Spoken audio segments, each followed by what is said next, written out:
So are we live? Do we know? Maybe Jesse could tell us. We are now live, ladies and gentlemen. All right, well, welcome to the Wrecking Room stage on volume.com. And this evening we have a repeat, the first repeat of the Wrecking Room stage with Rabblefish, which is a group led by guitarist Chris Malley over there. And he writes these wacky tunes, and he plugs players in, and he plays them. And it's really fun. And I'm so grateful to have all you guys here. Paulie, thanks for coming back up. Thank you. And Victor, monster in the booth over there. So excited for you guys. So we're going to play a tune, and then we're going to talk, and we're going to hang out. And Victor, I think your bro might be here. Wait. I'm not sure if it's your Constantine. Anyway, I thought it was the guy that was on last time. Anyway, thanks everybody for coming, and we're going to play a tune called Catsicle, Mr. Chris Malley.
All right, we're here Yeah.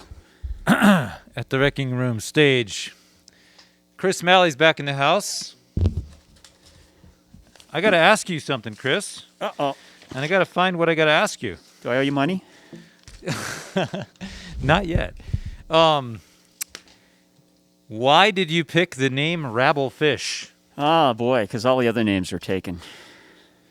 No, I don't think anyone else would have figured out Rabblefish. I had this, I had to come up with another name. Like this band used to be called Purple Squirrel, sort of. And then I kind of morphed it into something else. And I looked through this book of obsolete words. I think it's called The Word Museum that I got off of Amazon. The Word Museum. Yeah, I thought it'd be a cool book to have for like coming up with band names. I bought it a long time ago. I think That's I found actually it. a great idea. Yeah, and Rabblefish was like some old English word that meant fish that's perfectly good to eat, but the market rejects it because it doesn't look like all the other fish. So how do they fit that much meaning into such a short word? I don't know. I mean, that's a lot of meaning for a short word. Yeah, those old English people. They had it going on. Wow. So it doesn't give any love. Doesn't get the love. Well, Yeah, I thought that's not the love. It like still lives. I thought it was a good kind of name for what I'm doing. It's like a little different than everything else, and I always get this question like, "What kind of music is that?" And I'm like, "Oh, yeah, I don't know." Like, it's fish music. I don't. Some of it's kind of rock, some of it's fusion, some of it's I got some tunes that are like straight up jazz tunes, and so it's consequently kind of hard to book. It's like the jazz clubs don't want to have anything to do with you because you're not legit jazz, but you're not legit. Even though you play, even though you have lots of adult chords going on, There are adult chords. Absolutely. So anyway, that's where Rabblefish came from. Maybe that should be in the description. Rock with adult chords. Rock with adult chords, yeah. I always just say it's, and then the word fusion is like always, it's become like a dirty word. Confusion. I think it's getting to be okay to say that again. Does anybody think fusion's okay to say again, or is it still kind of? Fusion's coming back. I think, it? Okay. Right? Hopefully for us. It's like every 25 years. It's just like fusion is just like taking a whole bunch of stuff and jamming it together, and Yeah. So. Awesome. Well, maybe we should play a tune. And this tune it's Martini Mayhem. How did you come up with this one? Oh boy. You asked me these questions last time. I always ask I you. should have been prepared. I should have gone back and tried to, or at least made up answers. Someone said prog fusion. Some kind of prog. Prog fusion. Yeah. Yeah. So maybe we'll get there. This tune's not prog. This fusion. tune's not prog. Sorry. This is more like I don't know. We'll find out. But it's got the word decide. martini in it. So Is this camera actually pointing at me, or is it like over here? actually, you look pretty good. You're pointing right at it. Yeah. Wave to the camera there. Yeah. Yeah, it's there. Oh yeah. All right. I just scared all the children at home. Exactly. Well, this is Martini Mayhem coming at you. And I guess I get to set with that one up. So here we go.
Yeah.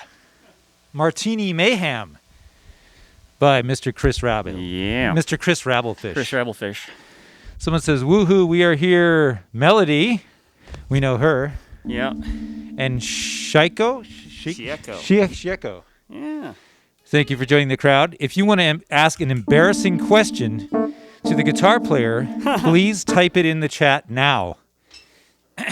But keep it clean. But keep it clean. Yeah. Well, I want to ask you, since we're kind of featuring the guitar player for this minute, can we do a quick rig rundown? So I want to know, what's the guitar? What are all these pedals? Oh, rig rundown. Let's do a quick rig. Quick rig rundown. There's Yeah. no such thing as a quick rig. Well, let me tell you about well, one of the reasons for why I probably don't play too many jazz clubs is I play all these like weird guitars too. So what is that thing?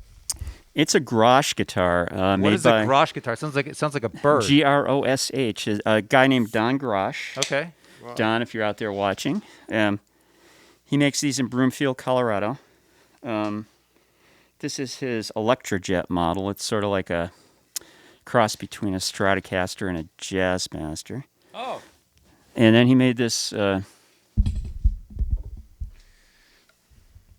very nice full hollow body guitar for me. Don't drop it. No, that's a work of art. I'll probably play this in a couple tunes in a bit. But these are the two I play like all the time. Keep going. I just got to plug in my computer. And, World famous custom guitars made in Colorado. Yeah, he used to run the. He used to be. I'm not sure what his role was, but he used to work, I think, for Valley Arts Guitars out in L.A., which was pretty famous back in the day. They used to make guitars for like Larry Carlton and Steve Lukather and all those guys. But he moved out here quite a while ago, and then he's got a little shop in Broomfield. Makes great stuff. And what other kind of, are those the main models that he makes, or does he make some other ones? He's got your typical Strat and Telly style ones too. He just calls them S style and T style. Uh-huh. And that's about it. And so what are the pickups in that? His wife winds the pickups. What? Yeah. They got a little winding machine there, and they're Grosh pickups. So That's super pro custom right there. He also makes basses as well. he does make Really? bass. Yeah, you're right. Yeah, he makes really nice, I think mainly like jazz bass and P bass style, right? Yep. Yep. Kind of Fender-ish. Yep. Very cool. I think I've seen a couple other things he does. little trip on him. Yep. Grosh guitars. Check them out. If anybody wants to see some really pretty guitar porn, go there, and there's just beautiful guitars. You just sit there and go. How many times do you press the button and buy them?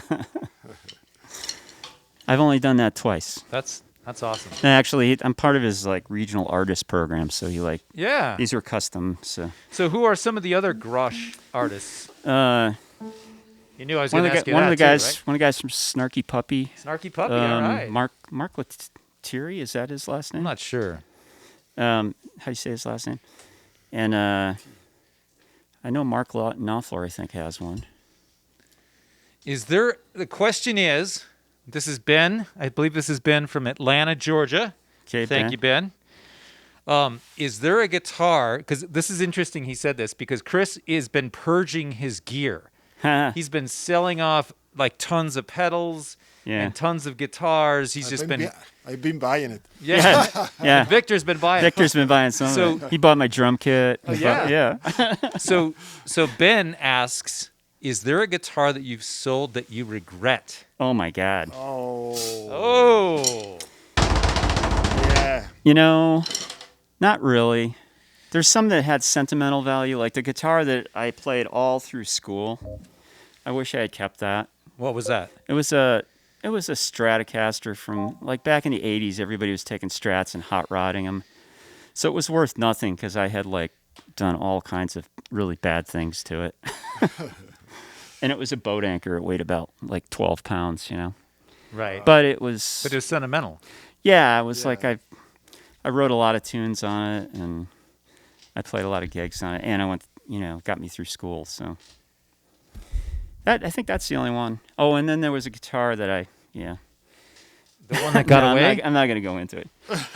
We don't want to make him We'll be cry here all right night. now. Yeah. I just sold a beautiful 12-string yesterday to somebody I think you know, Brian. Oh, Ben Well- wants my Genelex. Can you pan the camera? No, we can't pan the camera. But there's a set of Genelex over here that were quietly for sale, and I think Ben is claiming them. Yeah. And yeah, sentimental value is so tough. Ben, while we're playing the next tune, can you write in the gear that you sold that you wish you still had? Yeah.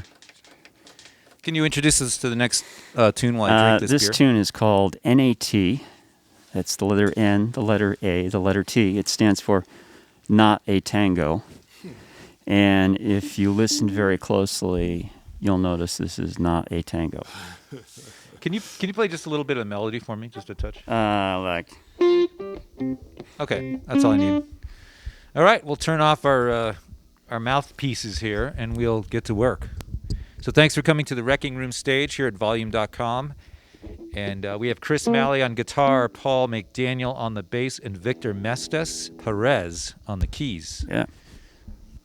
Oh, and remember, guys, when Brian starts playing, that's the top of the chart. Oh, so do you just want to set it up, and then I'll come in? Okay.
Yeah.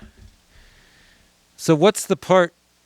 Oh, not yeah. Okay, I was getting it mixed up with the title of the last one. NAT for you, ladies and gentlemen. Yeah. That was fun. Victor, I was cracking up on the horns. You had those horns coming in on the B section or whatever, and they're like, that was fun. Perfect. Well, while we're doing rig rundowns, should we ask Paul? Paul, what are you playing over there? What are you rocking? Tonight, let's see. I'm rocking a 2014 Fender American Deluxe Jazz Bass, Nice. 5-string. That's been modified to make it less deluxe. Less So, deluxe. Yeah, it's So you kind of buy a like fancier thing and then you make it.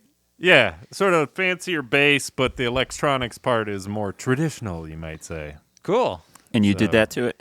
Yep. Yeah. It sounds great. I heard you warming up, and it was just like, man, that's sweet sounding Yeah. bass. Really happy with this bass for sure. I've had it for a few years. And what's down by the feet over there?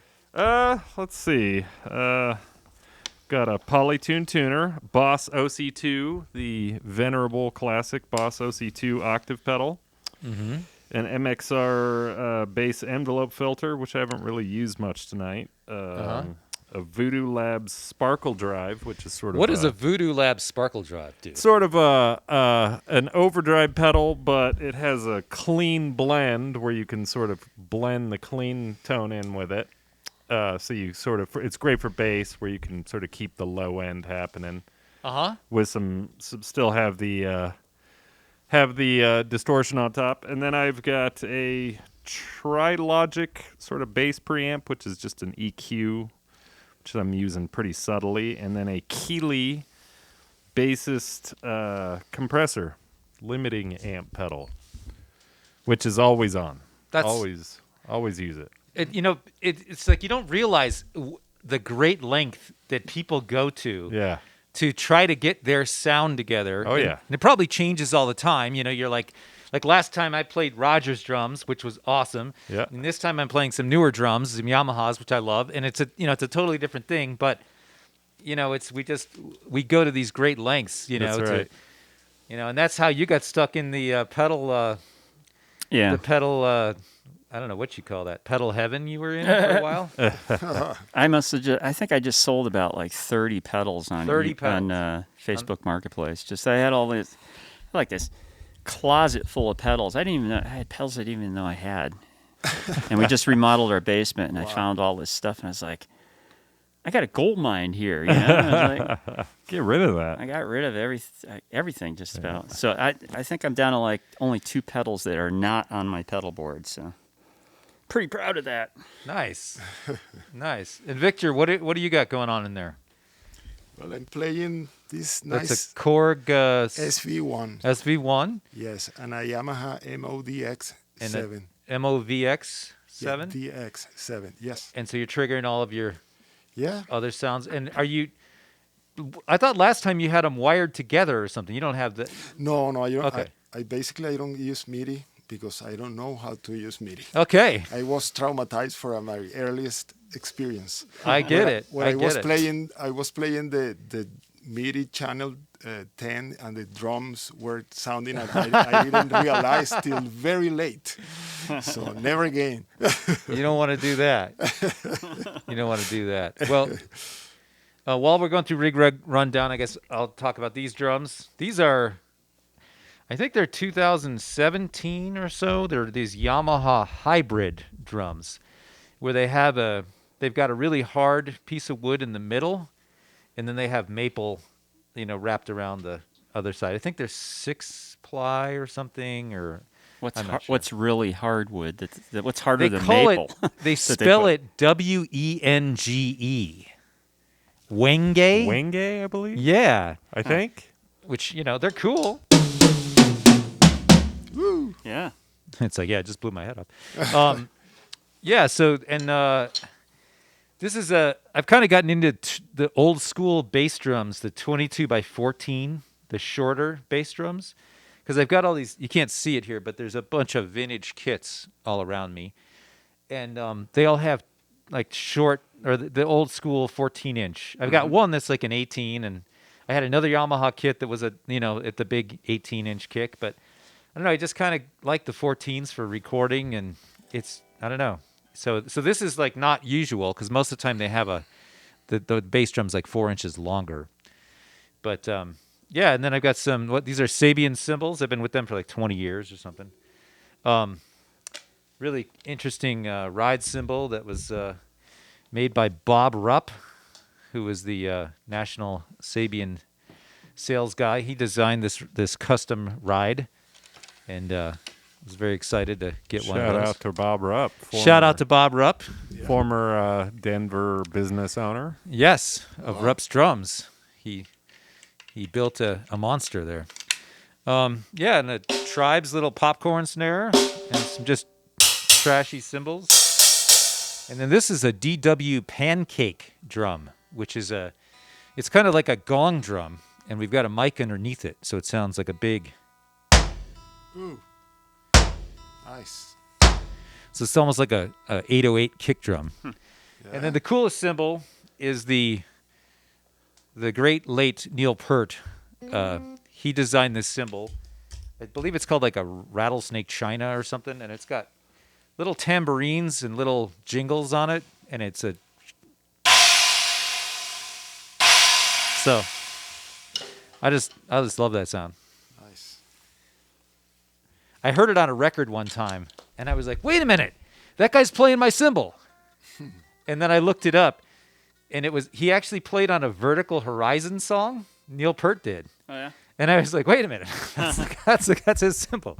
So anyway, I guess we should, how do we segue that into feeling Beckish? I'm kind of floundering here. Okay, this is a ballad off of a CD I did with Bob Schlesinger and Christian Thiel and Mark Diamond. Woo. that you could still find Was there on streaming services everywhere. So go out there, look for Chris Malley, Feeling Beckish. It should come up somehow. Some of our good friends, great musicians in Colorado. And if you stream it, I'll get like 1/1000th of a penny. So if only 10,000 people do that, I'll get like 10 cents. Righteous bucks.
Nice. Now, what album were you listening to when you wrote that one? Boy, that was a long time ago. Actually, yeah, I was working with Bob Schlesinger a lot at the time, and we were writing tunes together. I think everything else on that CD we co-wrote, and that was one I had hanging around from. Man, I think the chord progression came with like an early Boss sampler or something. And like I wrote a melody over the top of it like ages and ages ago. I probably had that kicking around from like the late 90s. Wow. That was a vintage That's tune, a vintage ladies tune, and gentlemen. Yeah. That's awesome. So there's some comments in here. I think Melody has just joined the crowd. Do you know someone named Melody? Yeah, I do know somebody named Melody. Yeah. So there's a question here from Jesse Garland. Says, "What is the worst gig you have ever had?" Oh. Paul, have we been on one together that was bad? How much time you got, Jesse? We could be here all week. I'm just trying to think. I've had some really bad gigs. Yeah. And Narrowing it down to one is sure hard. I'm trying. What's the worst one we've been on? Maybe the Alabama Oh, the Alabama. Okay, I got a story for you. frat party. Paul and I, we were playing. We play with a guy named Kyle Hollingsworth. He's a jam band keyboard player guy. He's real popular with a band called String Cheese Incident, and he's got his own band, which is us, and we go around all over the place with him. And we've played this frat party in Tuscaloosa, Alabama, and we've done it twice, I think. And was the first one good and the second? No, So the first one was the bad one. Oh, the first one was the bad one. Okay. Yeah. Second one wasn't too bad. Yeah, well, the second one, they had a different sound company. Yep. So the first one, we go down there, and they have us set up inside like this, I don't know, it's kind of, it's a real echoey room. It's Like almost a- like a gymnasium, right? Yeah, like a rec room. A rec room at a frat. big frat house. You're Yeah. thinking, this is Alabama, so this is like the big brick frat houses, and Anyway, so we go down there, and the sound guy. I mean, this is one of those sound guy stories, and I'm sorry, sound people, but it was. Sound guys, plural. There were two. Oh, there was, I think, a 3 or 4 crew. I mean, Yeah, and they just could not get the thing to work. I mean, and we were sitting around for how long? 4 or 5 hours at Yeah. least. Whoa. It was, and we don't know if they were running it, pre-fader, post-fader, or Yeah. what, but it was just it was an absolute disaster. Yeah. Like, it's, stuff coming up in monitors and this Yeah. and that, and Yeah, I remember throughout the gig, about every 30 seconds, my monitor would just a completely different mix, completely different. Something would just completely different would start blasting. bad at sound. Me. it was terrible sound. But then there was some really obnoxious young ladies. Was that the one where they were pounding on the van because she wanted to charge her cell phone? Yeah, something like that. We were trying to get out of there at the end, Yeah. and we were in the van waiting for someone to settle or something like that. And there's this girl just pounding on the door. I need to charge my cell phone. Yeah. She was totally sober, right? Oh, totally. And then the other thing is we're up there playing, and everybody got their cameras out. And you're like, oh, cool. They're like checking out the band. They're taking pictures of themselves. Oh, yeah. So it was like the whole selfie world, So we just realized that we were old Oh, yeah. guys. I mean, it was like, I think there were like 3 guys in the frat who were String Cheese Incident fans. Uh-huh. And that's the reason we got the gig, and then nobody else could care less. Yeah. But the second time we went back, it was actually, we had that massive rainstorm. You remember that? Kind of. You don't remember that? So they had the big tent, and we actually got really good back line. Like, I got this drum set that, it was really good, blah, blah, blah. And then right before we're supposed to play, like, the skies open up, and it just torrential rain. And we had to run through the rain to try to get under the tent so that we could play, Anyway, life on the road. Yeah. But maybe we should play another tune, huh? Yeah. Yeah. Got all these- Fractal pizza. Can you play just a tiny bit of this? Get it in my head. Okay, got it. My worst gig I got shot at. What? Wait, Yeah. I don't want to play the song yet. I want to hear it. You got shot at. Yeah, I was playing a club. I think I was like 17 or 18, And where is this? and in my hometown, Torrington, Connecticut. Okay. Ooh, I hope my parents aren't watching this because I've never told them this. Anyway, it was a strip club, and they had music. 17 years old and you're playing a strip Yeah, club. but they had music some nights, and this one night, some guy who had a beef with the owner sat across the street from the club and unloaded his shotgun through the front window. No way. And the entire ceiling above the band was filled with buckshot. And amazingly, God. he didn't hit anybody. Welcome to the music business, Mally. Yeah, Man. I was like, oh. That's crazy. You could have gotten wiped out at 17. Yeah, Wow. Wow. that was probably my worst gig. That was scary as hell. Yeah. Well, we're going to segue into a pizza. How do we do that? Yeah, fractal pizza. This is like just picture pizzas on top of pizzas on top of pizzas on top of pizzas. All right. Never-ending pizzas, and you'll get the idea. Just close your eyes while the music's going. All right. Mic's off, please, and we will play Fractal Pizza.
That's a rocker. That's a fun tune. Victor, I love how you were. Yeah. Wait, you brought the section from the B section back into the A when you were doing something that was foreshadowing, maybe? Oh, he's putting the intro thing underneath. The intro underneath. Yeah, that was great. Thank all you, those- Victor. All those chordal harmony chords. Let's see. We have some comments here. What I should get into this here. What do we have? I gotta read. Oh, so back to the piece of gear that you wish you never got rid of. Ben in Atlanta, he said, I traded a late 50s Gretsch arch top with a floating diamond pickup for a distressor compressor. I honestly use the distressor way more than I would use the Gretsch. I don't regret it too much, but it makes me scratch my head once or twice a year. Okay. You could sell the Gretsch in a heartbeat. You'll never sell the distressor. Yeah. Yeah. Probably. Melody said that was her favorite tune. I think that was She says that about all every of the tunes. song. No, We have that is one of her favorites. We have someone who loves the camera work and commented how it's very COVID friendly. Yeah. Ladies and gentlemen, we are still in COVID. At least we think we are. Ladies and gentlemen, I think we're all about. Actually, Paul is fully vaccinated now. Paul got the Johnson & Johnson, right? Yeah. For better or for worse. Yeah. For better or for worse. So far, he's 8 days in and he's still alive. I'm feeling Yes. great. And I think after next weekend, all of us will be. The Next other weekend, I three get of my us. second shot. Yeah, me too. Me too. So there's no show next Saturday because I'm going to be like on the fever with the couch, on the couch with the fever. On Yeah. the fever with the couch. Yeah. And if you're feeling okay, you'll be on the couch with an So if IPA. I'm feeling okay, I'm just going to be watching TV or something. Yeah. I'll be watching volume.com. Yeah. I'll be seeing what Ben's up to. And thank you to volume.com once again. Thank you very much, volume.com, Absolutely. for supporting us. Yeah. Let's see. Someone said this is definitely jazz. Now, how can we? This is like jazz with a backbeat, or it's jazz rock. Is that? It's jazz rock. Yeah.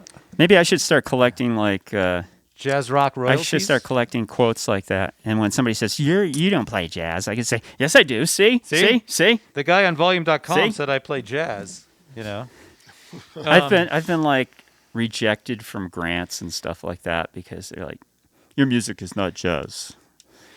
Like, so okay. we wanted to find out, someone asked about, maybe I'm saying this wrong, but what are your, Victor, who are your influences? Wow. So many great ones, I know. Yeah, a lot of people not just player actually. Yeah. More Brazilian players, Yeah. Argentinian, Spanish, Venezuelan, Cubans. Uh-huh. So people think of salsa and Latin, but no, there's a lot of music. There's a lot more music than just salsa. Yeah, like I can tell my very favorite band ever. It's an American band, a quartet, Oregon. Ralph Towner and Paul. It's an acoustic band. Uh-huh. They've been together for plus 40 years, so it's very different from what I actually do with my instruments. But that's what I like. Nice. Thanks for asking. But who were the? Can you just name some of the players, some of the Brazilian players, and some of the Cuban players and stuff that you? Well, from Brazil, César Camargo Mariano, piano player, husband of the great late Elis Regina, and I love Chucho Valdés or from Puerto Rico, Papo Luca. From Venezuela, not a piano player, but a composer, songwriter, Henry Martinez. Okay. Very rich harmonies and melodies. So, from so many places. So you guys reach deep here and listen to go back and write down these influences that Victor had, and there'll be a quiz next time we're here. So let's see. Someone said something about weather report. DJ Waldman said DP, sorry. Friend of mine from Santa Fe. From Santa Fe. He said it's jazz, Joe Zalmanel, weather report. I listen to a lot of Weather Report. I listen to a lot of Tribal Tech. Yeah. Didn't the drummer lived in Colorado Springs, right? Bass player. The bass player. Gary Willis. Gary Willis. Really? Yeah. Wow. And Scott Henderson was one of my teachers at Oh, really? MI out in L.A. Can you tell us about MI in LA for a minute? Yeah, it was fun. It's called Musicians Institute Institute for you folks that don't know. It was great. It was a 1-year program. It was like one of the best years of my life. I made a lot of good friends there. Unfortunately, like I played with all the European guys when I was there because they were all the jazz cats. And then they all split. And they all left at the end of the year, and it's like, oh, now I don't know anybody in LA. Made all these great connections, and they're all gone. I still keep in touch with them. Like last year, I was talking about maybe going to Italy and doing the Rabblefish thing. Oh, there. no way! That'd be awesome. I'm glad I didn't get too far into that when COVID hit. So, hadn't actually set anything up yet. So, but yeah, I got some friends in Zurich and Germany, and awesome. still keep in touch with them. Great players. They're, we share stuff. And all right, we have Jessie chimed in, and she said, "I heard Chucho Valdez, but I don't remember the others." Have him repeat it. Well, I'll get a list from Victor, and we'll post it. Thank you, Jessie. She's going to scold me. Oh, and then the John Scofield influence, of course. yeah, I listen to a lot of Scofield, Mike Stern. Mike Stern, who actually recorded in Boulder with Bob Schlesinger. Yeah. And our friend Dean Oldencott played drums on that session. Mm-hmm. And he recorded one of my favorite songs. It's the ballad from, I forget which record it was, but it's the most beautiful ballad. And, one of Stern's tunes? Yeah. Oh, okay. And they recorded that song. Nice. And I was just like, oh, God. Yeah, I heard the first record they did. Bob gave me a copy last time I saw him, and it sounds really good. Nice. Yeah, I think he's got another. I think the first record he did with who's the acoustic bass player? Eddie Gomez. Oh, yeah. Eddie Gomez, and I forgot the Billy Drummond, maybe? Yeah. Maybe? Yeah, I think so. And then Dean did a couple tunes on that they tacked on the end of that CD, I think. Yep. But And they then have they another did whole CD in the can that I know Bob's planning on releasing at some point. Yeah. So that's pretty cool. Yeah. All right. Well, where are we at here? Let's do another tune. Take a short break so we Okay. can eat something because it's like past dinner time. Yeah, it's past dinner. We have to eat a little bit to get ready for the next. Take a quick break. Why don't we do a different tune than I have on the set list, though? Let's do something more up. Let's do like DOD. Okay. Reggae tune. All right. Let's find it here. Paul starts this one off. So. Department of Dub. Yeah, Department of Dub. This is a tune actually that we wrote on a gig. Let's see. Paul was part of that, and Bob Schlesinger, and was it Christian? Yes. Yeah, And Christian so you guys Teal. are just on a gig, and you're like, okay, let's write a tune. Yeah, we were doing that for a while. Kind of what happened. I like Yeah. that. Yep. That's great. And I think we might try to do that in the second set here tonight, right? I think we're going to put ourselves in see. jeopardy. Yeah. All right, here is DOD.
That was DOD DOD.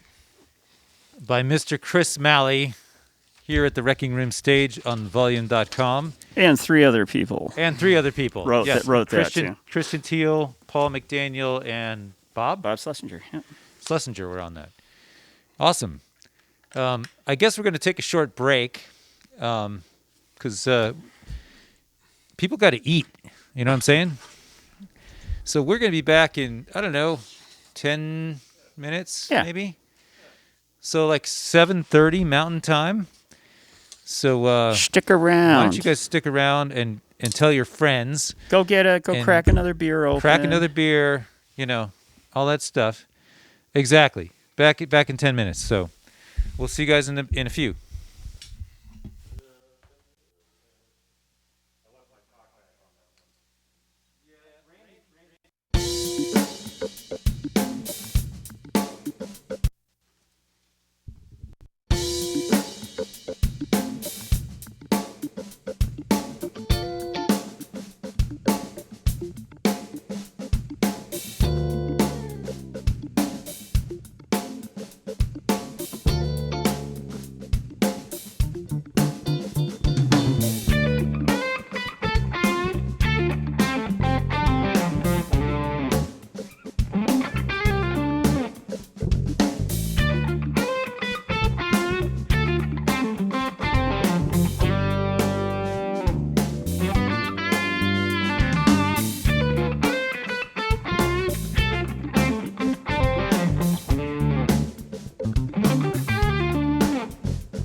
We are back, ladies and gents. Yeah. Thank you. You know, musicians, if they ever say they're going to take a 10-minute break, they're full of shit. Because it's always going to be, what, 15? Yeah. If at least. Thank you. Chris Malley just got to eat. Yeah. I To got make to it to this scarf next down set. a nice bagel sandwich. Awesome. Where did you get it from? Or is it, I made it. you made it yourself? Made it myself before I. What kind of condiments did you have on there? Yeah, we really don't want to talk about that, do we? Maybe not. Maybe not. All right, so if you just joined us, ladies and gents, this is the Wrecking Room stage. The Wrecking Room stage is located in Lyons, Colorado. And we have a group called Rabblefish in here tonight. And it's led by Mr. Chris Malley, ladies and gentlemen. Guitarist, composer, an all-around good guy. Aw, thanks. And the great Paul McDaniel on the bass, one of my partners in crime in another group. Woo. And Victor Mestas Perez. I mean, what else can you say? What else can you say? We're so lucky to have him. Yeah. Thank you. And we're going to play a new tune to us called Thin Ice. Be nice. So I guess we'll see how we do here. Thanks for listening.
volume.com, the Wrecking Room stage with Rabblefish in the house.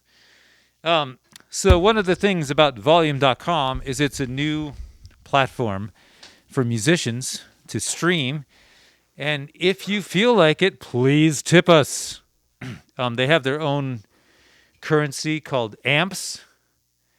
And musicians like to buy amps with amps. So if you tip enough amps, maybe Chris will go get himself another amp. I have 3 I'm trying to get rid of right now.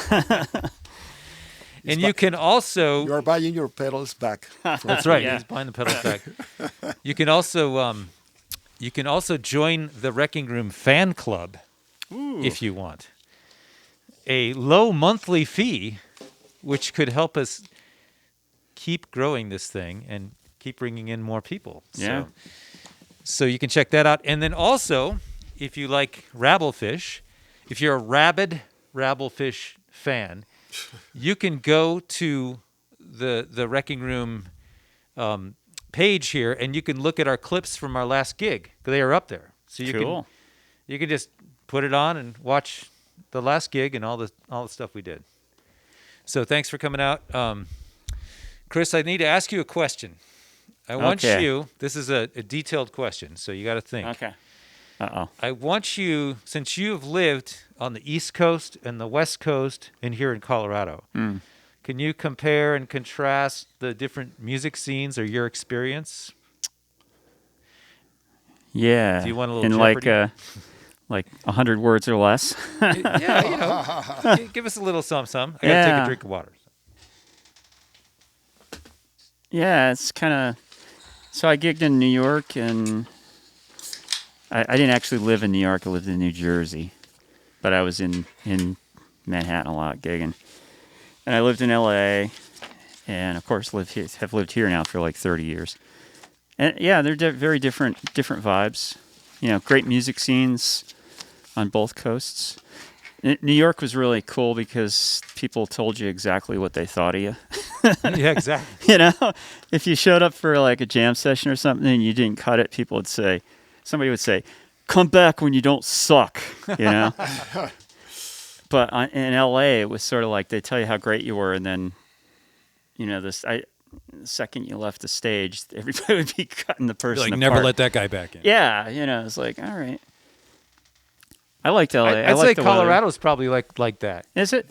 I don't think people are so direct here that they're going to be like, except for when Mark Diamond and violin player. Oh, Lionel. Lionel Young. Yeah. They would do the jam session, and Lionel's line was, "And don't come up if you suck," or something like that, right? Yeah. So, I think Denver, I don't know, when I first moved here, the thing I liked was like people were much less concerned about their career or whatever they're, you know, making it, and this whole that was the thing I didn't like about LA. It seems like everybody was there to like climb over each other. Yeah, to climb over each other to become a star, and everybody thought they were going to be, you know, every time you talk to somebody, you got to hear about what they were doing. I hear you. And people here seem to be more interested in, like, you know, skiing and hiking and getting outdoors. And now none of it matters because there's no gigs right now anywhere, right? Except here on volume.com. Volume.com. Hopefully there'll be some this Yes, coming back soon. Yeah. Cool. Well, should we do a Fee-5-4 funk? Okay. Sure. This tune's in, it's sort of a play on Fee-5-Fo-Fum. And it's in 5 and 4, so it's Fee-5-4 funk. I gotta check out my chart here.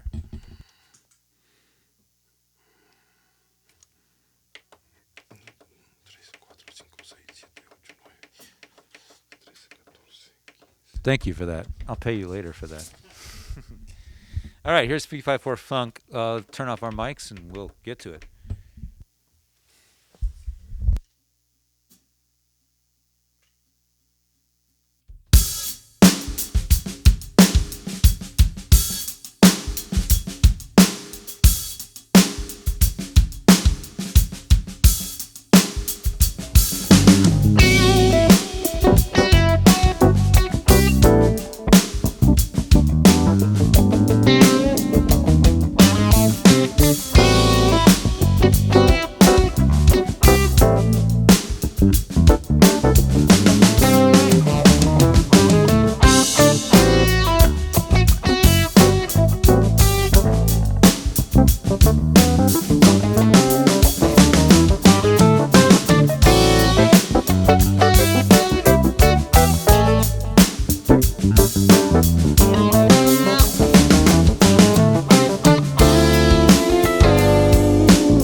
Yeah.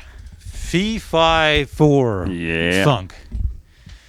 So it's kind of funny. I was flipping the chart back for some reason, and then I went back to DOD. It's like, uh-oh. Jumping around back and forth. Yeah, that was fun. That was a good time. What else we have? We're Let's do Snowflower. Let's do something a little. Snowflower. Okay. Can you tell us the story behind this one or no? Yeah. Actually, this was written right around this time of year, I think. Is there a date on this chart, like upper right corner? It says 4/16. Yeah. Whoa, a year to the year. Is that today? Today's 4/16, right? Or was it last night? I think it's 4/17 today. Yeah, yesterday. Yesterday. It was All written right. yesterday. No, it was written 4/16, 2016. So 2016, so 5 years ago. 5 years ago, 1 day ago. Yeah, and it was written like during a snowstorm when all the flowers were already up and they're all sticking up through the snow. So, You know, we played a tune last night. For those of you, I don't know if anyone was here last night. I was here. I saw it Chris was here. And we had virtually. Jeff Jenkins and Bijou Barbosa, and the group name was Sick. And we played a tune, Sometimes It Snows in April, Nice. Was that a Prince tune, I think? I'm not sure. Yeah. Yes. So, you know, as you can tell, it does snow in Colorado in April. It just does. Whether we like it or not. Yeah, it's been doing it for the last, like, how many days? Yeah, right. And all next week. Yeah, so we just get this late snow. But it's good because the place burns down in the summertime. So we need as much moisture as we can get. All right, so this is Snowflower. Yeah, I'll start it up. Okay. Where I start playing is the top of the chart, and you guys sneak in. Okay.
Yeah.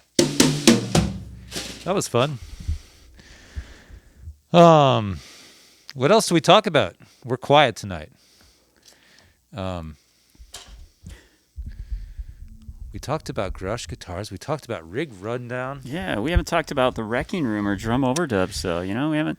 Has anybody interviewed you yet, Brian?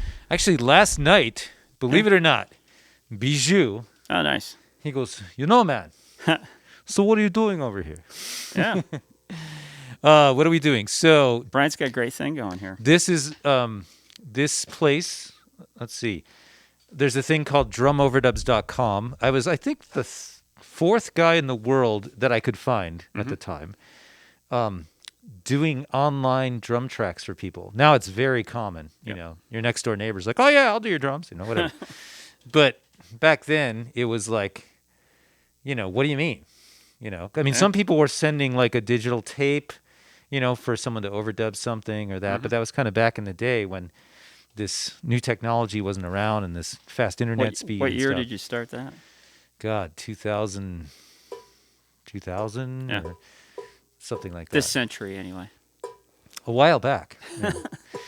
And so anyway, people would send their song to me and like a click track, and I would record the drums and then I would send the drums, the parts back to them. And then they would mix it together or whoever would mix it and stuff like that. So it was cool. It was a good run. I did a bunch of, I'm still doing it. Yep. I have a client that's been waiting for me. I apologize, Marty, in Pennsylvania. I just got back into town and I was going to take a stab at his stuff and I was kind of getting it together and I was just, had to get ready for this stuff and blah, blah, blah. And so anyway, he's patiently waiting. But yeah, so that's what I've done out of here for a long time. And then built this place it's coming up on 3 years, I think. Wow, it's been that long? Yeah, because I was doing it out of my house before, which my house had a nice sound to it. But it was like, the wife was like, okay, we've been together for how many years? I don't want the drum kit in the She's like, how about a anymore. kitchen? I want to cook. I want to entertain. It was funny. We'd be working on these records. And she worked in Denver and she would drive back up here and I would text her and it'd be like, it'd be raining outside or whatever. And she'd be like, I'd be like, hey man, we're not quite done with this song. Can you just drive around the block for like, a half hour or can you just disappear for an hour because we got to finish this? And, so she's much happier now but she said 3 years ago. Yeah. You got the ultimate man cave back. So here. this is the ultimate man cave, ladies and gentlemen. Yeah. And fortunately, Volume.com is giving us a platform to do this, and the reason why I built this room is because I wanted to play together with people. Mm-hmm.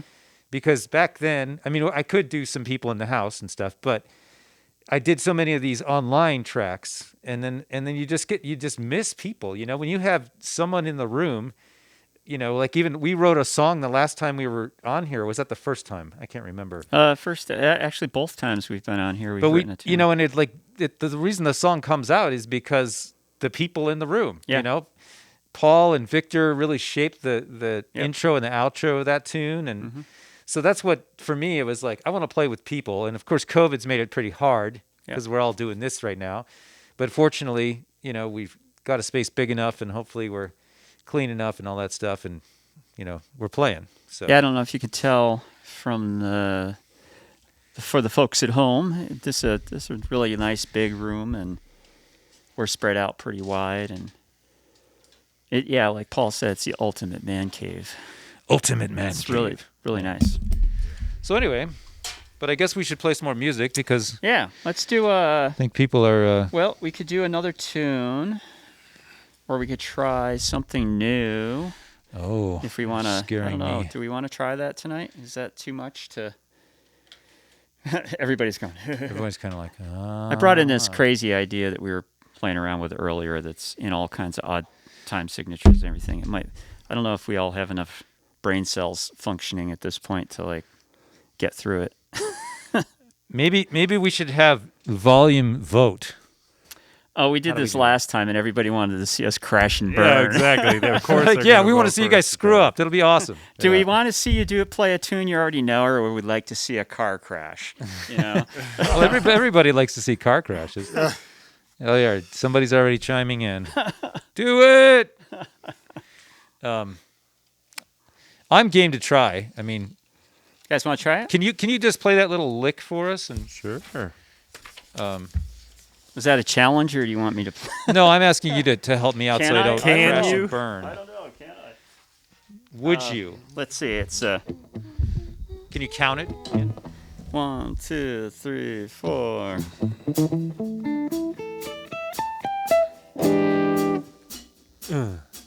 Right? Did I play that right? Yep. Wow. And then we were playing. Is that like a halftime? Yeah. Can we play the A groove for a second? 1, 2, 3, 4. 1, 2, 3. 1, 2.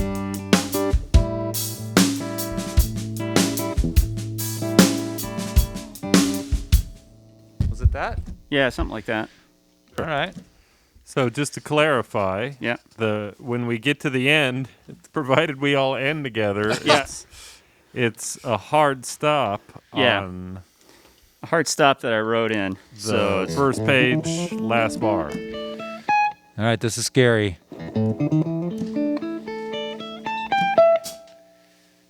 that's how we're gonna end. We're not gonna play that. And my Okay. my click track has an accent on 1, and it's in 4/4. So I guess I'm kind of screwed. But I guess Yeah, I think I'm gonna turn your click track off. yeah, you can turn it off. So I don't hear it at all. Okay. Okay, folks. This All right, is how we the are going to sausage crash is and burn in made. front of you. And just to clarify, like we did this kind of to show just how we go about doing it, working out a tune.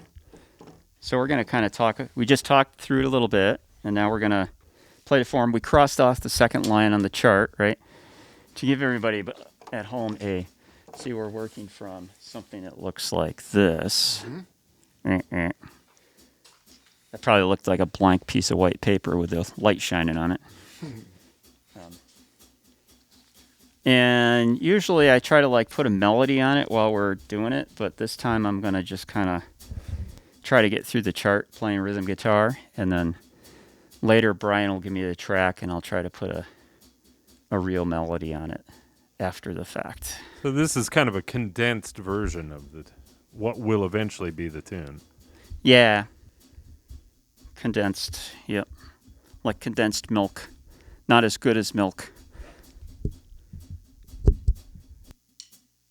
All right, let's turn off the microphones and dive into the deep end.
right, little clam chowder, but you know, Yeah, well, it did.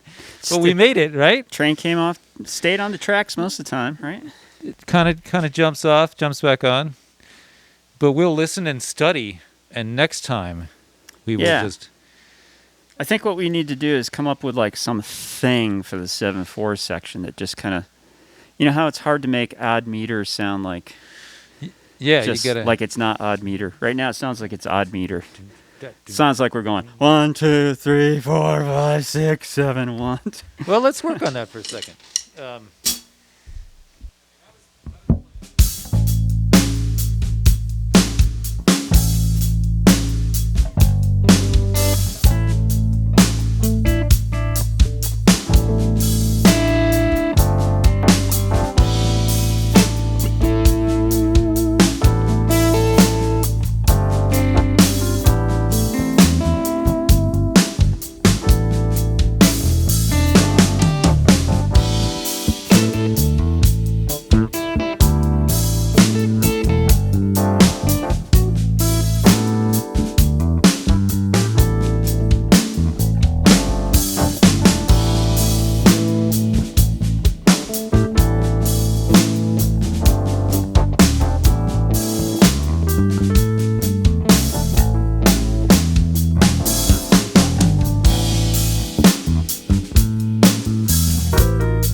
I think we should all call Vinny Colaiuta Yeah.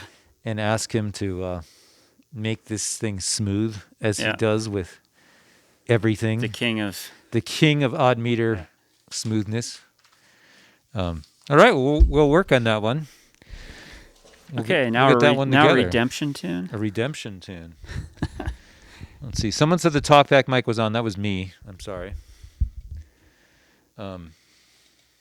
Yeah. All right. I keep saying this, and you're tired of me saying it, but thank you for being here at the Wrecking Room stage on volume.com. And we have Rabblefish here. Chris Malley, Paulie, Victor. Thank you guys for coming up. And Brian McCrae. And Brian, your drums. lovely host. And hosting and running around, dealing with gear. Gear and computers. You would not believe how much gear he's got here and how much back behind the scenes work there is to make something like this happen. It does take a lot of people. And thank you to Randy on the sound, Randy Hansen, and Jessie, my lovely wife, who is doing the camera work tonight. Thank you very much. Yeah. We really appreciate that. What tune are we looking at here? Let's do Lightning on Jupiter. What do you think? Oh, that's one of the favorites here. One of the favorites here. Like about there. And again, I'm going to ask you about what's the story behind this guy? Oh, this one, Lightning on Jupiter. Let's see. This one, the tune came first, and I was like scrambling for a name.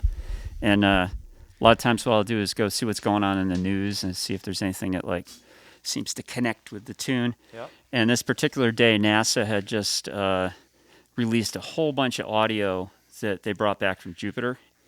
And one of the audio clips that they had released to the public domain was of lightning on Jupiter.